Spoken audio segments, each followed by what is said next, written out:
Jek London bir kunlik qo'nalg'a. Bir parcha go'shtga zor Tom King ringga ko'tarilarkan g'alaba haqida emas, yutuqqa va'da qilingan pul haqida o'ylaydi va allaqachon qo'lga tegishi dargumon bo'lgan bu pulga oilaning necha oylardan buyon to'lanmay kelayotgan ijara qarzi, do'konlardan qorin g'ami uchun olingan pullarni egalariga qaytarish va to'yib bir parcha go'sht yeyishni orzu qiladi.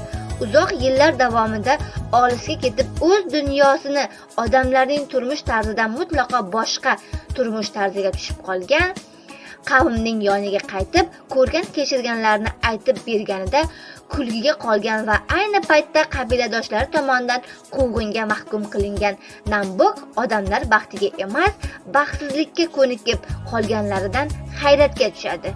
Jek London asarlari qahramonlarning taqdiri hamisha baxtsiz yakun topadi. Nega? Chunki odamlar bunday taqdirga o'zlarini o'zlari hukm qilganlar.